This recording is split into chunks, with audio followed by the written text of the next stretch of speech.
I'm Wilson Lai, I'm Benjamin Yap. I'm Eli Sands. and you're listening to Deep Cut.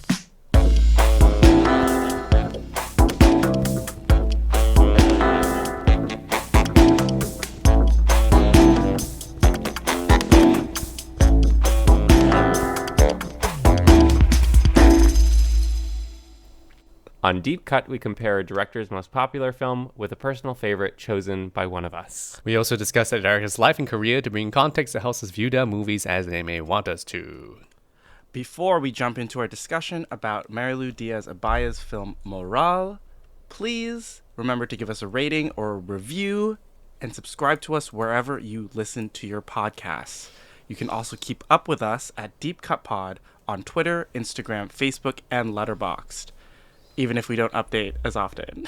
And if you want to talk about anything with us, you can join our Discord server. You can find links to all of these in the episode description.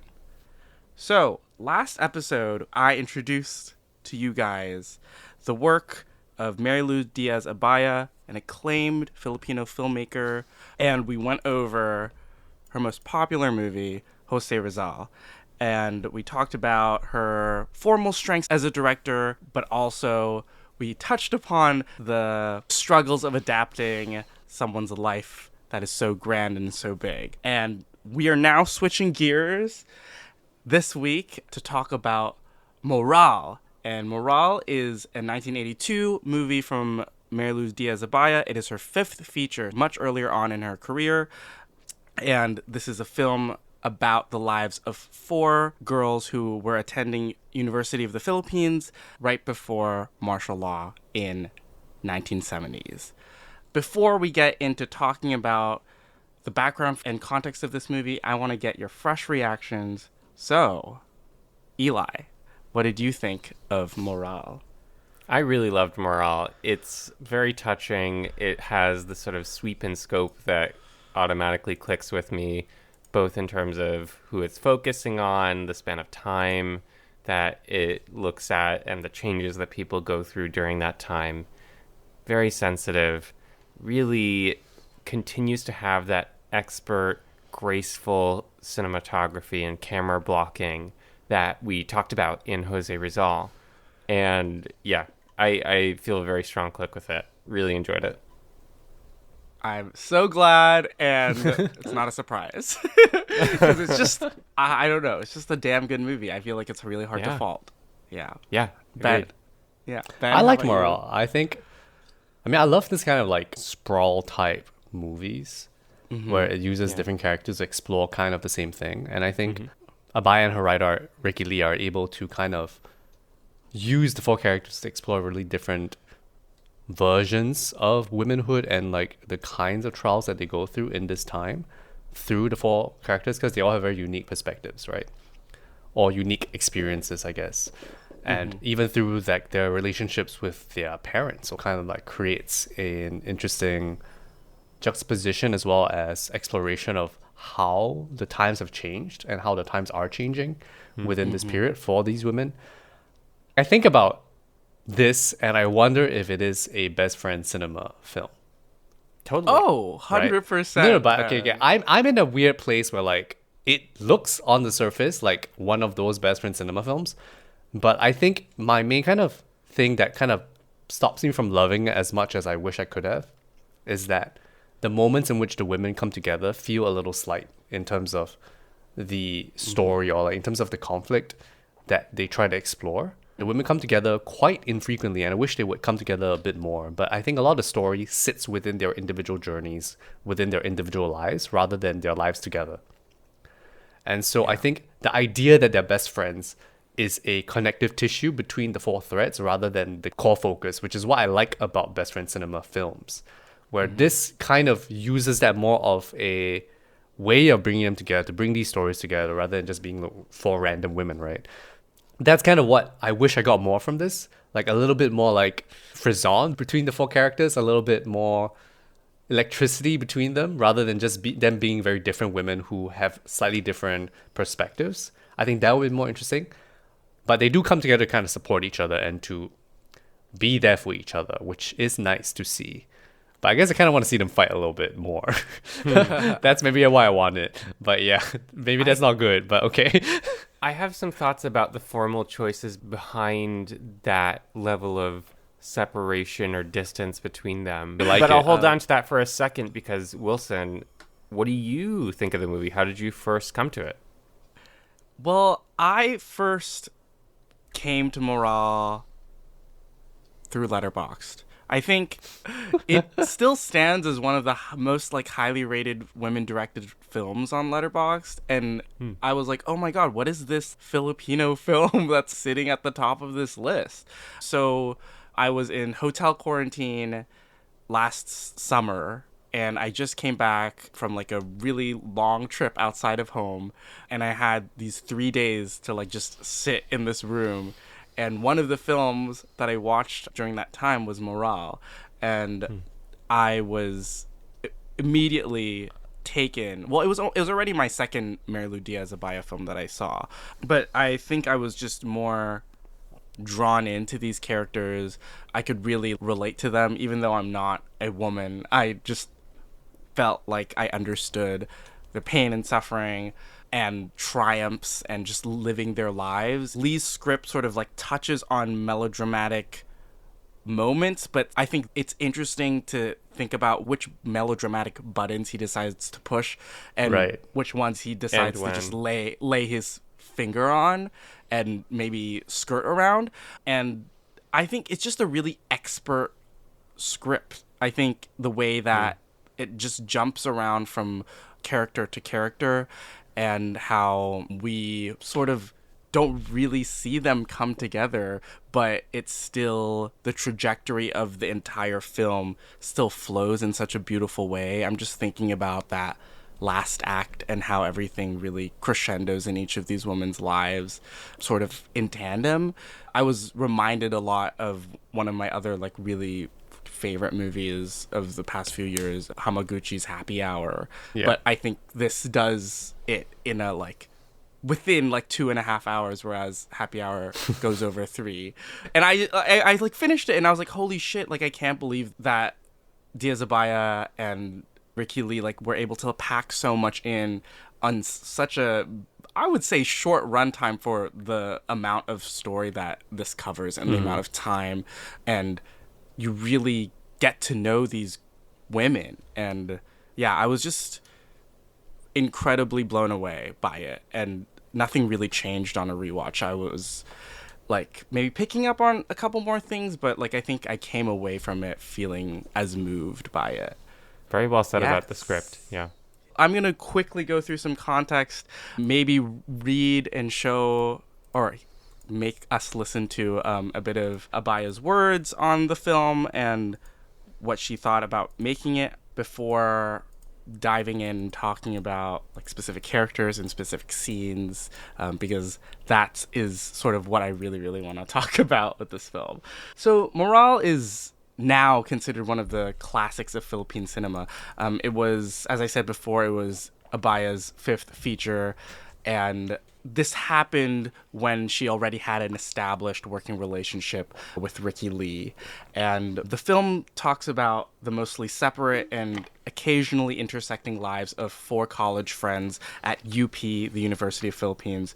We have Joey, who is sort of a slacker and is in love with this student activist named Jerry. We have Kathy, who is a wannabe singer. We have Sylvia, who is a single mom who is separated from her husband, who's studying to become a lawyer and teaching at the same time. And we also have Mary Tess, who we begin this film with her marriage to Dodo. And we sort of go through a few years in their lives.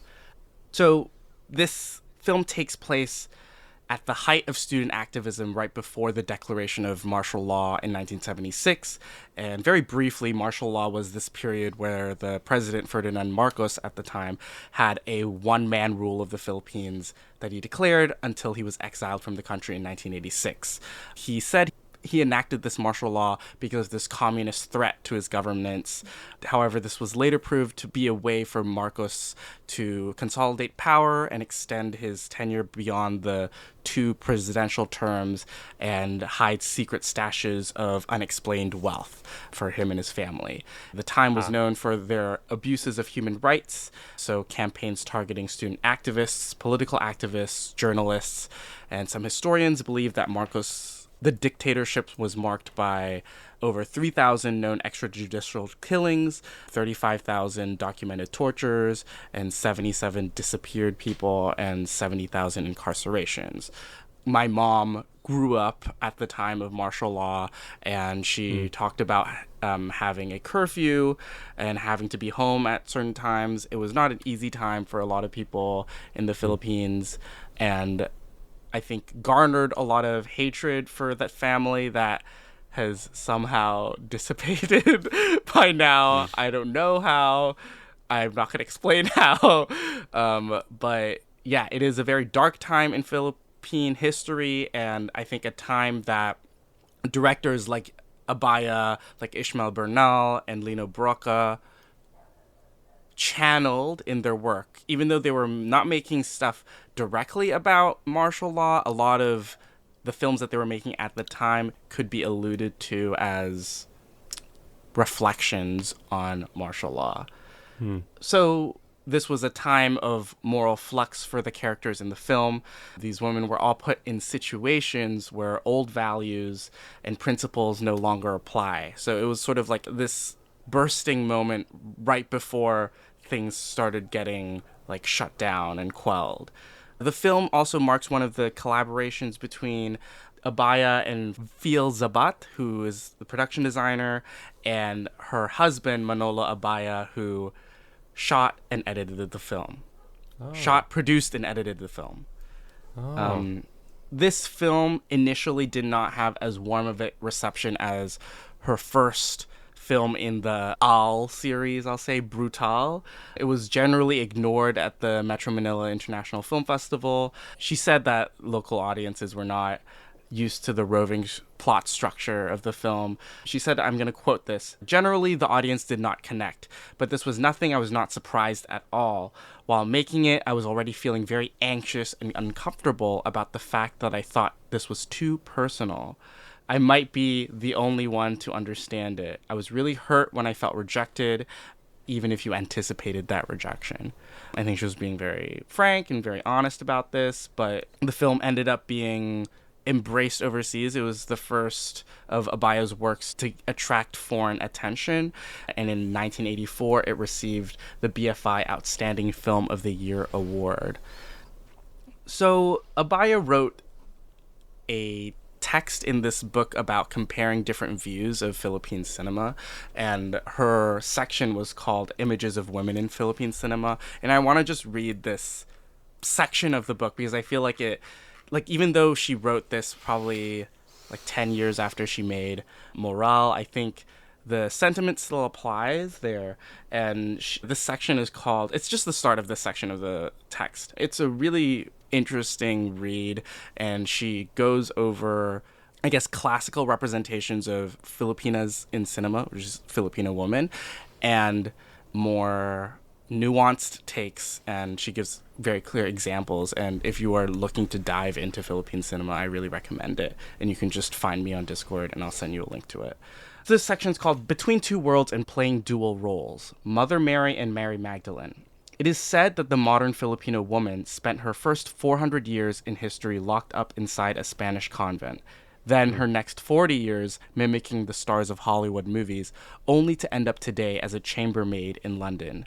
Along the way, she accumulated a motley collection of educational certificates: catechism under the Spanish friars, 1521 to 1898, English under the American Thomasites, 1900 to 1945, social graces under Imelda Marcos, 1969 to 1986, French and mathematics under Corazon Aquino, 1986 to 1991.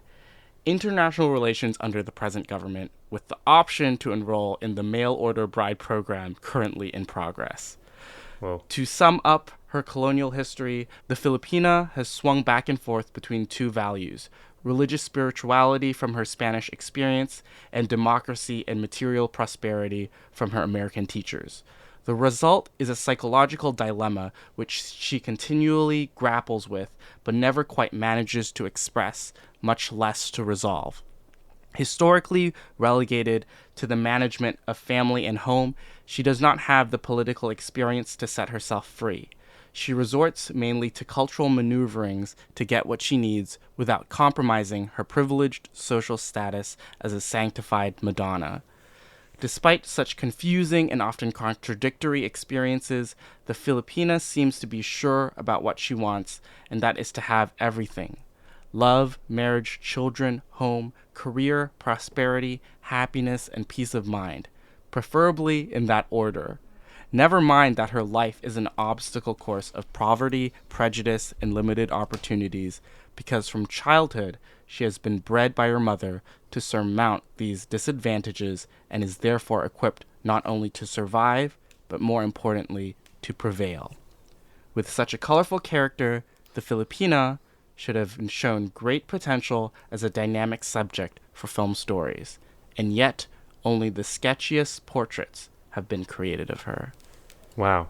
I mean, until Morale, right? Like, Yes, maybe a bit before Morale, but she does Right, talk not about until- yes. But I think she definitely has something to say, and I think she uses her film to say some of that. Yeah. I have another interview. It's only okay 2 minutes. I'm going to play it for you guys. So in 1983, which is much closer to the release of Morale, Tony Rayans, who's this incredible Asian film scholar, went to the Philippines with Channel 4 and made this documentary about Filipino directors at the time. Also, if you're interested in Filipino cinema, you should check the whole thing out, because he interviews Broca, he interviews Bernal, and he interviews Abaya. And this is just Abaya talking specifically about Morale. Marilou Diaz-Abaya studied film in Los Angeles and London and began directing in 1979. Her second film, Brutal, was an angry study of the sufferings of a Filipino wife. The majority of Filipino women are disposed to accept personal and social injustices. They're predisposed to being, if you like, martyrs. And largely I am concerned about this attitude. Her fifth film, Morale, took these concerns further. It centers on 4 women friends and compares their experiences of men, marriage, and work. At first I wanted to do a film about female friendship, how and why they bond, how they react to each other, what is female friendship like as compared to male friendship, and in what context do we see female friendship. We went further by discussing not only female friendship, but the social context in which we can find it, such as the Filipino family, the institutions surrounding it, such as the educational institutions and the church institutions, and so on. And we came out with Morale.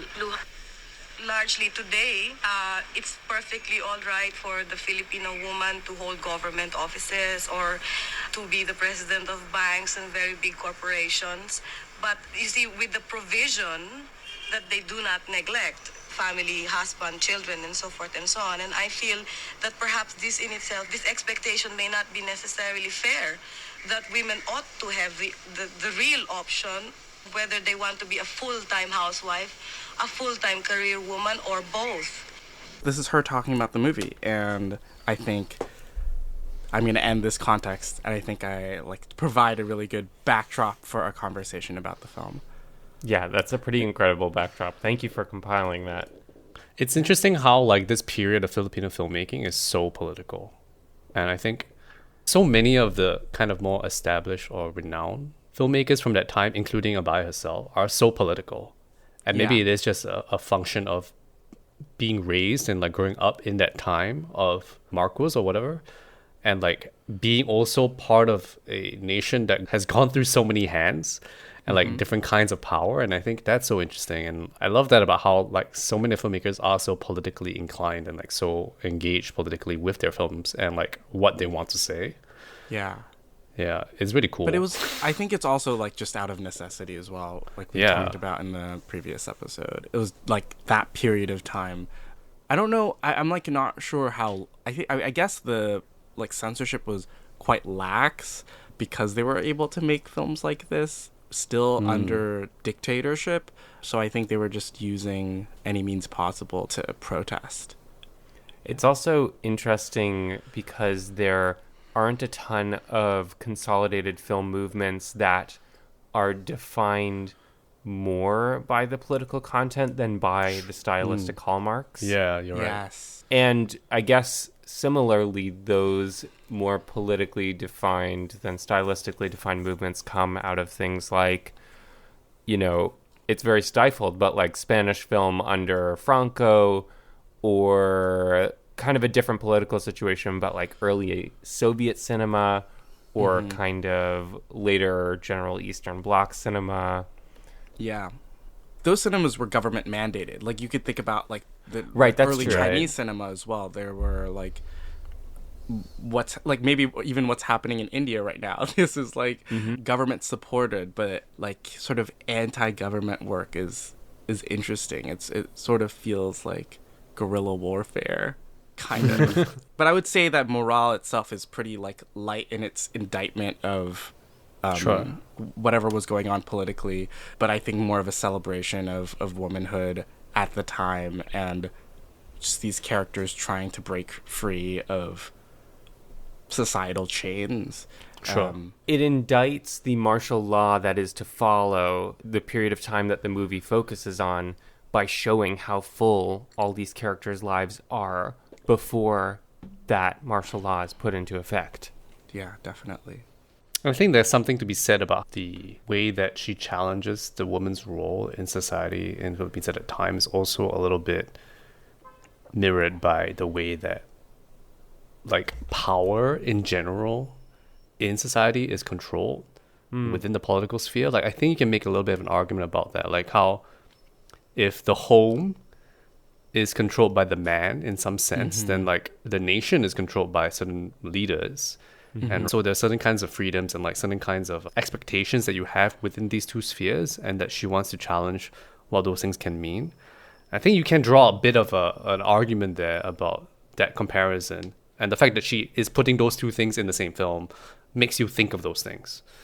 And that there are different ways in which the characters negotiate that power within their own homes. Yeah. Lays Yeah. out a kind of metaphorical roadmap as well. Like to like really varying degrees. Yeah. Yes, totally. Maybe let's start at the very start, because right off the bat, to me, a movie that starts in the middle of a wedding procession in media res is doing something right. It reminds me of Yes. another great female Friends movie from a few years later, Mystic Pizza, by, I think, Donald Petrie, which, by the way, Ben, is a huge contender for Best Friend Cinema Canon, Mystic Pizza. But Oh, wait. I feel like someone has recommended this to me before. it might have been me. I think it was you. I think it was you. But it is such an interesting place to start, and in retrospect, it puts some of these things on the table immediately, because it is obviously introducing us to our main characters, even though we maybe can't keep track of them all right off the bat. But Yeah. it puts Marites first and foremost. She has the most open and closed examination and renegotiation of her marriage back towards the place that it starts, in a way. But there's also another element which I want to put on our conversational table up top, which is that there are a number of scenes in this movie that very purposefully place an observer or observers of the main conversational action into the blocking very deliberately. So later on, it's things like Sylvia's son, it's Marites observing Sylvia, it's Kathy observing Sylvia and Robert's conversation about their marriage, it's Marites hearing Mrs. Torres talk to Sylvia. But here in the opening scene, it's all these men and women of a more conservative slice of society, seemingly, remarking on the fact that Marites is entering this marriage pregnant. They're talking about how long they think the marriage is going to last. Yeah. And in this opening scene, Diaz-Abaya is privileging and drawing your attention to how other people look at the main characters. I'm not entirely sure what to make of that, but it feels very prominently placed. Yeah. What do you guys think? I really like that. Like, I think it sets up the film really nicely because obviously it starts off with the marriage scene and then you know nothing about it. It looks pretty generic, or like feels pretty like, okay, it's just a marriage. Like, what's the deal here? But then the moment she cuts to those shots of those random people, Yes. actually just shots of them, right? And then they're just commenting and then they're making all these snark remarks. And you realize, oh, this film is about women being judged. And the different kinds of ways they're being judged about their marriage, about how long their marriage is going to last, about their weight, about premarital sex, about shotgun marriages. Like, you know what I mean? Like, immediately it tells you that this is going to be about women under scrutiny. And I think that's a really strong opening for that. Like, it immediately undermines the wedding itself to show you that, like, it's not celebrating the wedding, actually. It even happens before they start making comments. You can see it when Diaz-Abaya cuts to the reaction shots in their eyes. You can just see it. It's very expertly placed shot choices. Yeah, totally. But then this concept of the observer changes a little bit. And I first started noticing it with Sylvia's son, who's present for some of the early hangout scenes amongst the girls. What a funny little child. I know. I'm like, you're not a child actor. You're just like, just hang out. Just Kid they place threw on the there. set. Little wise boy. I found myself thinking about how he'll grow up and the type of man he'll become, having grown up around these women and their light friendship. And that also feels kind of political too. Yeah. Like, it feels like the kind of young man who would be lost by a system like martial law, where if you don't get to see people live up to the potential of what they want to be doing, then you don't know how to grant people that kind of happiness and liberty later on. It's not just talking about his mom, but also his dad and that really unique and beautiful like family structure that appears by the end, or like is sort of constructed by the end of this film. Yeah. It really Incredible. creeps up on you, and you like, I was just really blown away by the fact like that Lee's script took turns that I didn't expect it to take, or not even like I didn't even think that they would have the, I don't know, like the Compassion. like compassion for these characters in the fucking 80s. Like it was just I think that was one of the things that really stuck with me from my first watch, and like was one of the reasons why this just immediately like blew me away, because the uncovering of Sylvia's ex-husband cohabitating with his boyfriend or lover Celso, and Sylvia's initial reaction of like disgust or jealousy that turns into like a love for both of them, and this real like crazy union is just I think just outstanding. I want to talk about that moment when it changes too, because that was the first moment that really caught me and moved me in the movie, when so Sylvia has gone to confront Celso and you sort of see it start to turn a little bit, but then Diaz-Abaya jumps ahead in time, and you just get to see Sylvia, Celso, and Sylvia's son sitting at the table, and Robert comes into the frame and just sort of naturally sits down with the other three, and they all start laughing together. And Sylvia's laughing from the start of the scene. Yeah. And by the way, so many scenes start with people laughing at things that we aren't aware of yet, which I want to say something about in a moment. But with this scene, Diaz-Abaya just chooses to hold the frame totally static, and it just stays on their performances uninterrupted. And the other thing that does to me is it's a little bit tension building, where it's like is this going to work? Are they really going to sit down and all get along together and continue to laugh? And it works. And I feel such relief as that shot goes on and it continues to work. And I continue to feel that relief as the movie goes on, and the relationship that they have as a family remains untroubled and unquestioned. Yeah. It's really special. If I were to say which one of the 4 stories was the most interesting to me, I would definitely say it was Sylvia's. Like, I think it was it was definitely the strongest of the 4 threads, and the most fascinating and the most well executed. Like, I think about how they revealed why she was separated in the first place. Yeah. Because I remember the first time we see her talking to her son in bed, I was like, oh, maybe the husband's dead, because where is the father? And they don't tell you what they're visiting, right? And I was like, okay, Yes, yes. We'll visit him on Wednesday, yes. Yeah, and I was like, okay. And then the reveal after where they meet the father to hang out, I'm like, wait, he seems pretty chill and they seem to be in love. Like, what is going on? Yeah. And you don't understand. And I thought that teasing of information was so interesting. And then when you finally reveal that, oh, okay, they separated because he is not straight. And then that becomes the kind of core reason and like the core conflict between the two, and like, how do we resolve this kind of story for Sylvia? And I found that so interesting. And of course, like the things you've already talked about, like the way that it resolves in a kind of compassionate way and like into a new family structure that is extremely unconventional for the time.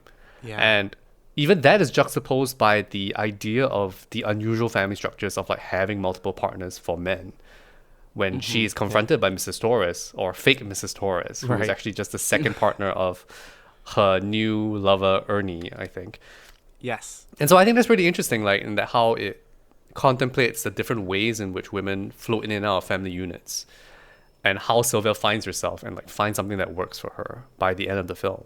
Yeah. It's a really fascinating story and like premise for this film, I think. And I think definitely the strongest one because of the layers and like the kind of complexities that it kind of tries to grapple with throughout her kind of arc.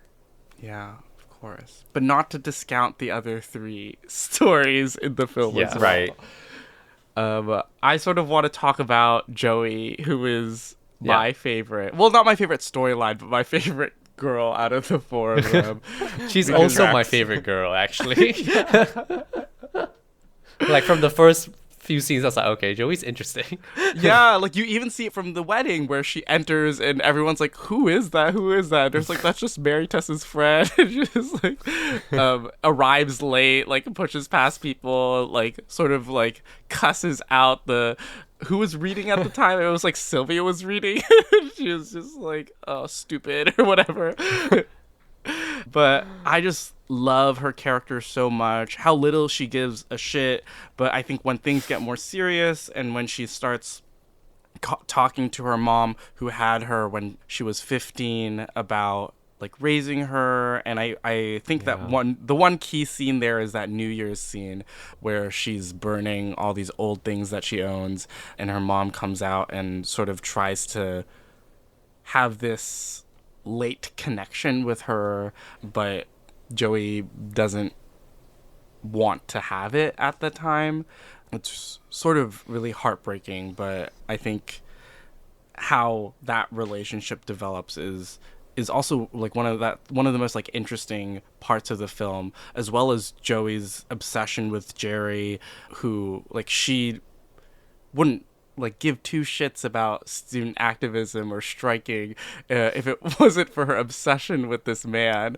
Yeah. But I think how that progresses, and Jerry's marriage to Nita, and that further part when Nita comes to live with Joey, and how that ends with Jerry passing away and Joey finally coming to terms with Nita. Nita doesn't have to come to terms with Joey at all. But yeah, also another character arc that is so filled with compassion, and I'm just like, yes, these characters are just like taking the right steps and making the right decisions, and it just really rarely happens in melodramatic cinema. I wouldn't even call maybe this is not melodramatic cinema. This is definitely more I don't think so, episodic actually.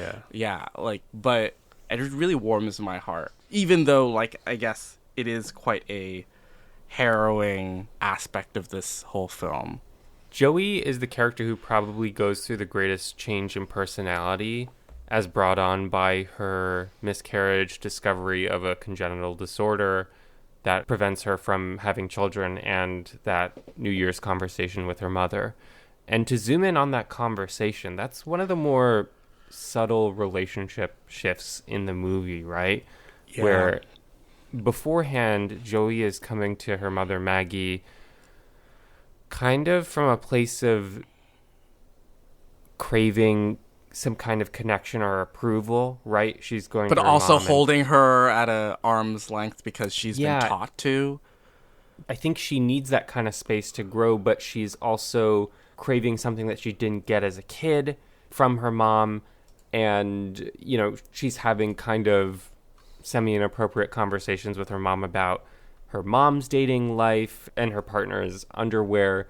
But then through that conversation at the fire, a line that sticks out to me is she tells her mom to step back and not get burned by the fire as her mom is kind of opening up. And I think that line unlocks something for me because ultimately the conversation gives Joey some kind of closure. And though she doesn't really reconnect with her mom in the end, the relationship seems to be in a healthier place, or in a place where Joey needs it to be, at least in this point in time. And she's not doing something like going and seeking approval. She's not going out and getting high again. She has more control over what she wants to do. And her love for Jerry persists, but it doesn't get in the way of her opening up and showing care for Nita as well, which is an extreme act of generosity.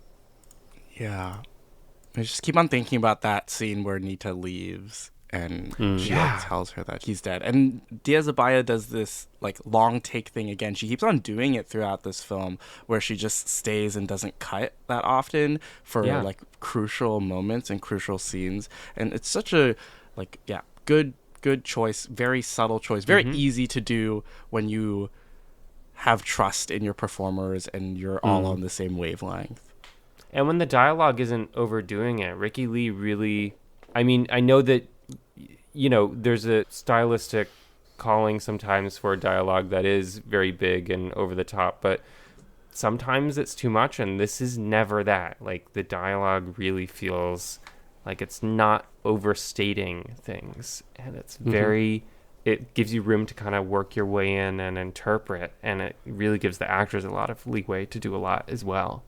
I think Joey's like construction as a character is interesting because her kind of upbringing, the reason she exists is also from a woman who is also kind of figuring things out when she was younger. Yeah. Right. And so like in a way Joey mirrors her mother, but like with a very, very different experience, but I think with a very similar type of personality. Yeah. And so like seeing Maggie try to advise her daughter, but knowing that she herself is somebody who struggled similarly, probably, is such a fascinating thing to watch. And you see how Maggie is such a soft touch. Like she doesn't want to push too hard because she knows she cannot push too hard.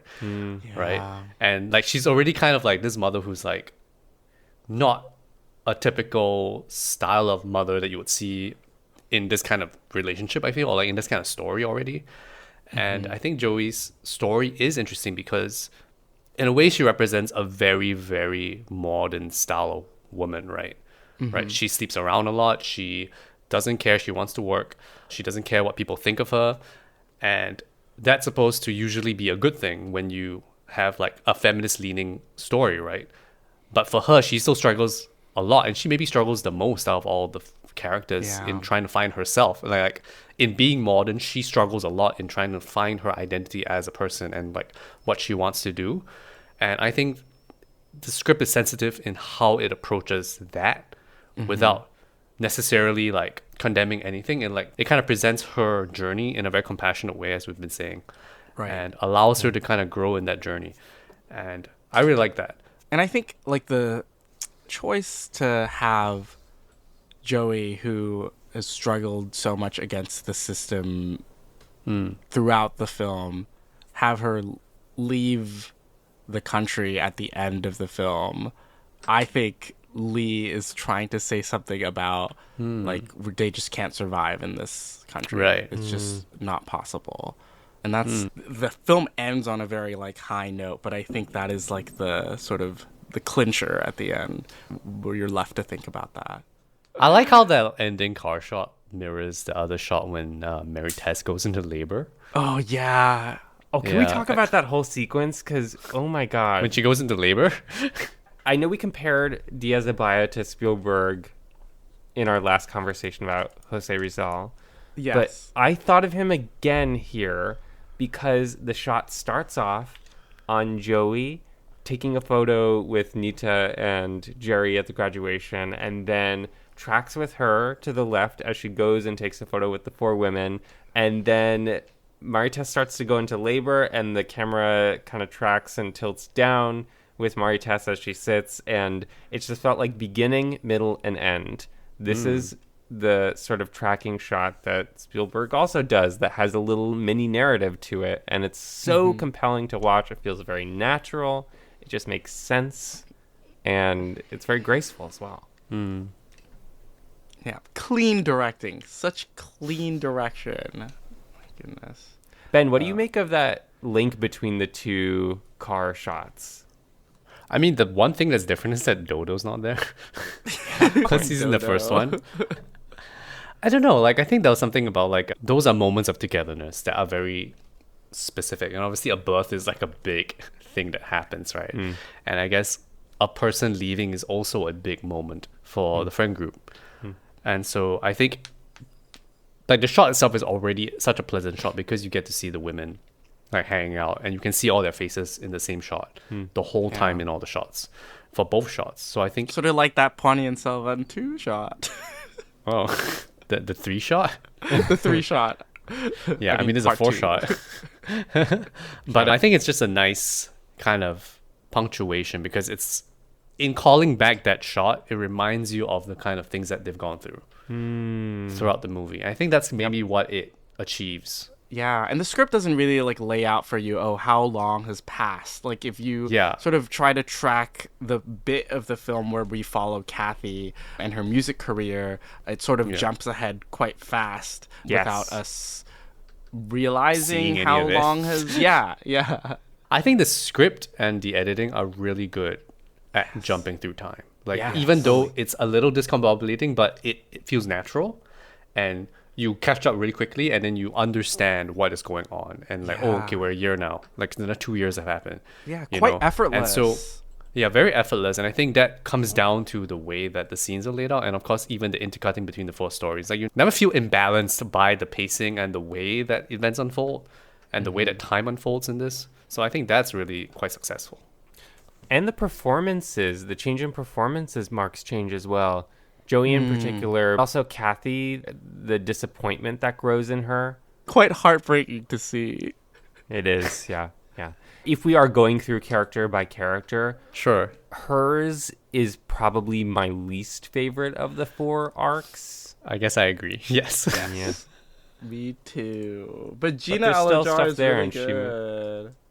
Yeah, she is. Yeah. And the choices that she makes to leave the music industry is interesting, and the active choice to have a smaller life and focus on the quality of the art is noble and nice. Yeah. But I feel like, you can tell that Lee and Diaz-Abaya sort of spend less time with Kathy, and they sort of put her story towards the second half, or I guess the start of the second half of the film. And I think it's just really expert, like, scene-to-scene jumping. And I talked about this earlier, but when things start to, like, happen in all these storylines together, like, I'm thinking about, even early on, the cutting between the 2 sex scenes, the Mary Tess and Dodo one, which is aggressive and looks like there's sort of a power imbalance between the two. Not the rape scene that happens later on, but the sex scene that happens earlier. But that's cut to the sex scene between Robert and Celso, which is really loving. The ability to sort of take these storylines off at a similar time and hit these like really poignant moments, and you're ability to draw connections between these different storylines, even though they're not really affecting each other, adds to this compounding effect, which feels like such a tightrope walk in the script writing and the editing process as well. Yeah, and in addition to cross-cutting to make that kind of meaning, there's also a number of moments that have a time jump and use that gap to make a very specific feeling. I'm thinking of two moments in particular that create the feeling of alienation through the juxtaposition of a very emotionally down moment with an emotionally high moment. So first there's Joey being informed of the condition of her uterus, cutting to the New Year's party. And at first I was like, whoa, this is a very jarring cut. But Diaz-Abaya does that very purposefully to funnel back to Joey burning her belongings. And you feel that she's totally apart from the celebratory nature of the holiday. Similarly, later on, after the scene where Eduardo rapes Marites, it cuts to one of those Sunday night family dinners of Eduardo's family as they're wishing Eduardo's grandfather, I believe, a happy birthday. And it's a very jarring cut.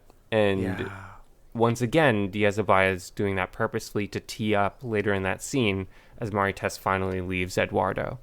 Yeah, and I love how it's just such a silent leaving. Like, nothing big happens there. She just starts walking. But you're immediately on Maritessa's emotional page because you have been so jarred by the cut that enters the scene. Yeah, because you are in her headspace in the previous scene, and then you enter the next scene in her same headspace, right? Yes, Yeah. And so even though it's a happy scene with the party and stuff, you are thinking of it through the lens of, I've just been assaulted, right? And so like that's pretty crazy. Actually, that's a very good point. Yeah, it's a very strong cut. You were talking about sex scenes, Wilson, and I mean, I'm not really gonna talk about this immediate one right now, but I think when I look at this film, it being like this sprawling, multi-threaded thing, there's a lot of sex scenes. Yeah. And like I feel like the way I think about this movie is in a very almost like a map of many things happening. But I think the fact that there's so many sex scenes and so many different kinds of sex scenes in different contexts with different people, that it's a very interesting slice of women's sexuality within this time. And like the reasons that you have sex, like the context that you have sex, the ways that it can be good, the ways that it can be terrible. Like I think that just as an idea, like the idea to do that many sex scenes in so many different contexts is such a strong component of the script. Like you think about like Sylvia's, her having sex with Ernie being like this kind of like, her kind of like figuring out being single again. And then you look at the way that Joey is just having more casual sex. And then Kathy's kind of more transactional sexual relationships. Like I think that's really interesting. And like I think the way they use those scenes and the way that after watching the movie, you can kind of like start comparing them in your head. And I think that helps capture the idea and like helps her kind of present what she's trying to present about womanhood and like about the different ways in which they interact with people within sex and also outside of it. Totally. Yeah. 100%. Of the trajectories of the main character, I mentioned a little bit that Marites sort of circles back to where she started, but that's both true and not, right? Like she reconciles with Eduardo, but she, as you said, Wilson, winds up standing up for herself. And she does now have 3 children, which is perhaps a greater change and a greater change in personality than I had accounted for at the start of our conversation. It's of the 4 main characters who connect to each other the most, Marites is definitely the character who goes between the other women the most. And to see the type of support that she gets from the other women is very instructive and elucidating thematically. Like it kind of captures the benefit and necessity of that type of friendship very clearly. To see how Sylvia, for example, talks to Eduardo after Marites has great left scene. him. Great scene. Yeah. I think that Marites and Sylvia is a really strong like bond that we see in this film. And then I think the threads that also like sort of for housing reasons, Joey is threaded with all the other women because Right. she needs a place to stay.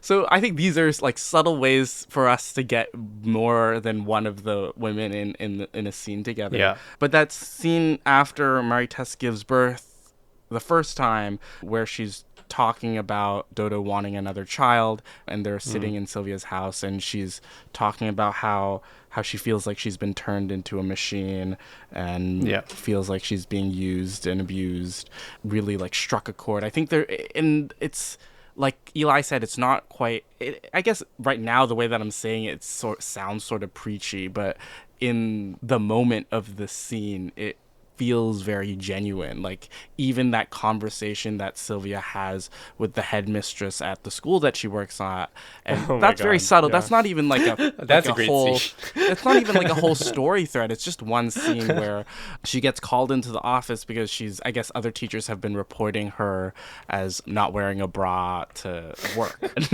She sort of like stands up for herself and then like resigns by taking her bra off and like putting it on the headmistress's desk. And that like I think these very clear examples of like feminist actions taken by these women in their own lives just to stand up for themselves feels natural and genuine. I think Mary-Tess is a necessary character. Like I would say that in a sense her storyline feels a little bit familiar. But I think she's necessary to be like a backbone of a somewhat more conventional story, right? Like of a woman stuck in a domestic situation that feels very familiar. But I think you need that to kind of contrast the others who are in less familiar situations, right? And then the way that they kind of like help Mary-Tess within this kind of more familiar type of story, I think makes it work for me. Even like if I were to watch that on its own, I would think it would be less interesting. But because she's there alongside the other three threads, and I think it helps to inform each other. Yeah. And works They really as a inform whole. each And other. Yeah. yeah, it's really a film you gotta tonally take as a whole. Like you can't really pick and choose each thread. Like they all kind of help you understand the entire kind of message of the movie. Yeah. Or not even message. It's like a message, but more of like encompassing, more of like a perspective, maybe more of a perspective of the film. Yeah. Well, I think this gets back to what you said at the top, Ben, about wanting to see all four women in the same place more frequently than we do. The first scene where I thought about what Diaz-Abaya might be trying to do by withholding that kind of scene is pretty early on in the movie when the women are still at college together.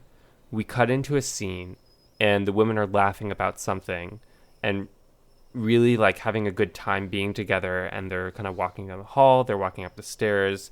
Joey has to sit down because she's laughing so hard. And this whole time, we don't know what they're laughing about. We never learn. And that withholding of information about why are they friends in the first place? What are they laughing about? What do they come together over? There's a certain privacy given to them about that I think feels part of this thread. Yeah. You find out pretty late how they become friends. Yeah, it was like Maggie's boyfriend asking them on a night out, or not, who was, I think Kathy's performing, and he asked the And girls. it's like, oh, they met in a remedial group in school and then they became friends. And I was like, oh, this is the first time I know about this. Yeah, and I didn't realize I didn't know until that point. Yeah. I guess the other part of the scene was Kathy like ditching her lesbian manager for Mr. Suarez Oh. after that performance. Yeah. And even Kathy, like, who I feel like is the weakest of the storylines, I feel like added some levity to the film. I like that hilarious scene where she's giving that interview to the journalist where she is talking about her religion, and then she's like, I don't know what's happening God comes there." in many forms, and then she's like, "Ano ba, JC?" And she's and then the guy is like, "What? Who's JC?" And she's like, "Jesus Christ." I was very Cracked confused me about the what was fuck going on at up. sea. I wasn't sure it was her at first. I was very confused. The Kathy scene that I think I like the most is when she goes to Sylvia and is like, look, you're the most honest. Can I make it as a good singer? Can I be a good singer? And Yeah. Sylvia tells her That's a good one. no. It's and it winds up being what Kathy is looking for and kind of wants to hear at that point so that she can be clear-eyed and make a decision that really benefits her. And that, similarly to other scenes, feels like a pretty subtle and down-to-earth portrayal of that kind of conversation in a surprising and refreshing way. Yeah. This is happening within that third act where everything is happening. Like you have like Nita telling Joey that Jerry's dead and she has to go, and then you cut to that incredible scene of Sylvia putting on the record player and like dancing with Oh her my two God. guys. And I'm like, Designed that for is living. like Y tu mama tambien. Oh yeah, designed for living. Yo, and Y tu mama tambien. Yeah. Like you are like yeah, that's like fucking iconic. And I just that third act where everything just comes together, it just feels like it feels Yangian in a way. Like everything's this web of life that is maybe things are not connecting, but things are happening concurrently in these women's lives that are all like clicking. All these like story beats and character beats are happening at the same time, and I'm like, I'm transcending. This is fucking incredible. I mean, one of the strengths of what a movie can do is really consolidate on one person's perspective, right?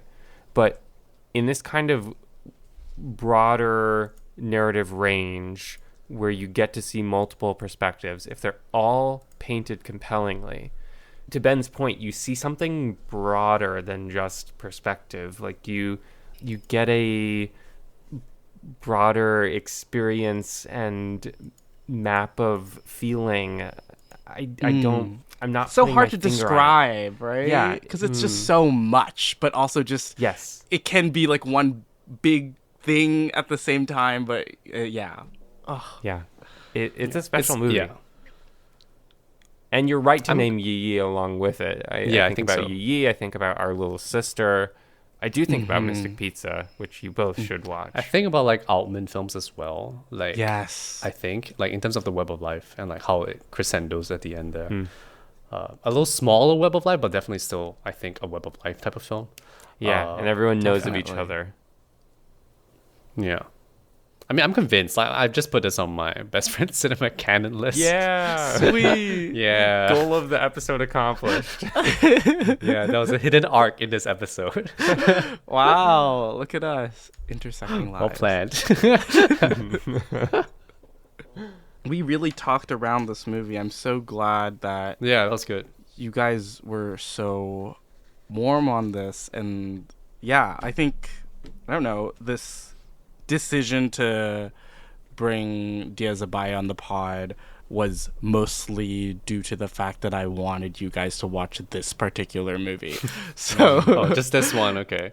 not just this one, but I think as an introduction to Philippine cinema on the pod, I think why not pull a sort of deep cut director out first and sort of show you guys a taster of her cinema, and if you are interested, then you can explore it more. And she has a lot more films. She has films like written by Ricky Lee as well, like a lot more of those as well. So venture down that path if you want to. They're great movies, and I think the Spielberg comparison rings quite true because the types of movies that she makes, subject matter wise and tonally, don't really occupy the same space all the time. Like even if you think about this and Jose Rizal, they are wildly different movies. But I think the connecting thread is this really strong direction and this really strong vision that she has. So thank you for coming along this journey, boys. Yeah. Really, thank you Thanks for introducing introducing us, Wilson. I would have never known about her otherwise because I feel like she's really underrated and really under talked about, like in general, like film spheres, even international ones. Yeah. Hey, Wilson, I have a question for you. When I was watching Morale, I thought several times, I want to show this movie to my mom. Did you talk about this movie at all with your mom? You mentioned She's that watched it. She's watched it. I don't think she's that hot on it. I think she found it a little boring, honestly. But I feel like we we come together on a few films, but I do think that they are more popular cinema. Yeah, I'm treading carefully because I feel like she might listen to this episode. But she was Why don't not you like that this, hot Mom? on this. And I tried to be like, oh, it's so good. The performances are so great and the storyline's so good. But I think she was like, yes, maybe similar to the Philippine public or at the time. But I get it. I get why like this is less. It's definitely less mainstream. Like you don't have Yes. that kind of strong central plot that will help you kind of just like watch this easy with like a bunch of popcorn. It's not that kind of movie, and No, it makes sense that it needed to make more inroads in like festivals overseas in a more like a art film kind of market, I think. And I think it makes sense that it kind of has this resurgence on the more letterboxd era Yes, definitely. in like more recent years. Definitely. And Eli, you were talking about like, oh, how so many of the filmmakers of the time were making such like politically motivated films, but like I think those now proclaimed filmmakers were the ones that were more indie and like doing things on their own, and then the ones that were making popular cinema were still making popular cinema. So, but just goes to show that good cinema prevails through time. Yeah. Maybe it's just the fact that like the political and more like exciting stuff is the stuff that travels, because like festivals look for that. Like mainstream local cinema tends to stay within the country and does not travel. I mean, I see that in Singapore as well. Like, and I think Hong Kong as well. Like, even mainstream Hong Kong films will not travel as much. But then, like we were talking about on the Discord, or like I can't remember which chat, but like even Wong Kar-wai might not even be that well received by local Hong Kongers and mainstream audiences in Hong Kong. Movie released a podcast episode about Chungking Express where someone declared Faye Wong's Cranberries cover as the national anthem of Hong Kong, speaking for this entire city. And I think from that came a lot of, I guess, film people, but also a lot of Hong Kong people coming to arms and being like, this does not represent us, and like Wong Kar-wai does not represent us. Like, honestly, like some people were like, honestly, Wong Kar-wai is not even that fucking popular in Hong Kong, which is true. Like I said, like I feel like I said that on my 2046 episode. Like Wong doesn't make movies for Hong Kongers. He like makes movies for himself and makes movies for Western audiences. Not Western audiences, but like himself. But I would say he does have like a vibe that I think is trying to appeal to a more international audience rather than a local audience. yeah. The difference here is, of course, that Diaz-Abaya is making a film for Filipinos. Well, yeah, but sure. I like think she said in that arguably quote, she anticipated that reception for the film. Mm. But she's also one of those directors that can juggle both the popular and also the, what the fuck you call deep cut. Oh, thank you again, Wilson. No problem, guys. Just everyone fucking go watch this movie. I say this so many, I've said this so many times in the span of this when we've been doing this podcast, but this is like a Wilson, go fucking watch this movie recommend. Go fucking watch this movie. It is available without English subtitles on YouTube officially. Like, it is officially available. If you can acquire subs somehow, or if you can teach yourself Tagalog, go ahead. If you don't want to, find me on Discord. You know, most people only listen to episodes GFWTM. after watching the films. They're not going to hear your plea. At the end of an hour and 15-minute long episode, I should put it. I should always do my like, go At the fucking watch start. this movie Yeah. at the start of the episode. Just Initial say reaction, go for GFWTM. What's GFWTM? Go fucking watch Oh, this I movie. get it. GFWTM. Thank you for listening to this episode of Deep Cut. Please rate and review because that helps us keep making the show. Be sure to subscribe to us where you listen to podcasts so you'll know when our next episode drops. Keep up with Deep Cut on Twitter, Instagram, Facebook, and letterboxd at Deep Cut Pod. Join us to talk about movies on our Discord server, to which you'll find a link in the description. Deep Cut is produced, edited, and hosted by us, Wilson, Ben, and Eli. Our artwork is made by Justina Yam. Our theme music is composed and performed by Eli Sands. I'm Wilson. I'm Ben. I'm Eli. Take care, and we're looking forward to talking about more movies with you next time.